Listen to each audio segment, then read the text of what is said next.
I'm going to be covering several animated shows on this James Bond-related material, and this is one I actually saw while I was growing up, Inspector Gadget. There's a clear influence of James Bond-related material on this show, which began in 1983 and lasted for 2 seasons and 86 episodes. After all, the main character is voiced by Don Adams, most famous for playing Maxwell Smart, Agent 86, same number of episodes, on Get Smart.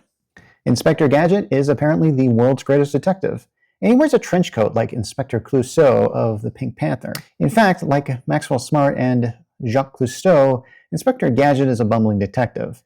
The original pilot shows Inspector Gadget with a mustache, but I'm told they got rid of it for fear of lawsuits, I'm told. Now, there's a cartoonish twist to Inspector Gadget, as he's some sort of cyborg, able to extend his limbs and pull just about anything out of his hat. In the original series, Gadget was given an assignment by Chief Quimby, who would often disguise himself in a most unorthodox manner, kind of like Agent 13 and Get Smart.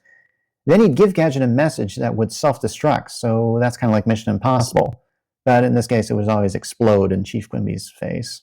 The mission always brought Gadget to face off against MAD, an evil organization led by Dr. Claw. Dr. Claw's face is never seen, and he has a cat who takes a lot of abuse. Yeah, it's a Blofeld homage, all right. Now, Gadget is not only slightly inept, but he's absolutely incompetent. Fortunately, he has a niece named Penny and a dog named Brain who help him solve a case without him knowing.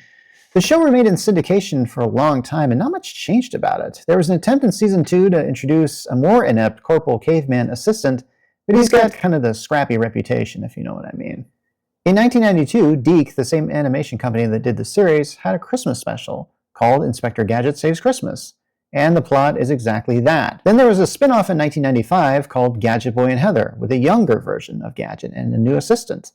This led to Gadget Boy's Adventures in History, a spin-off and more educational show. Then there was Inspector Gadget's Field Trip in 1996, also educational, putting an animated Gadget in real-life places. And then there was the Walt Disney live-action film starring Matthew Broderick in 1999.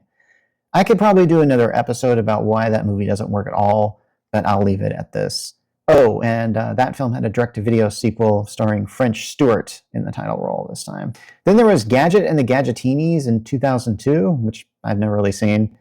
And in the same year, there was Inspector Gadget's Last Case. And in 2005, there was Inspector Gadget's Biggest Caper Ever, using 3D animation this time.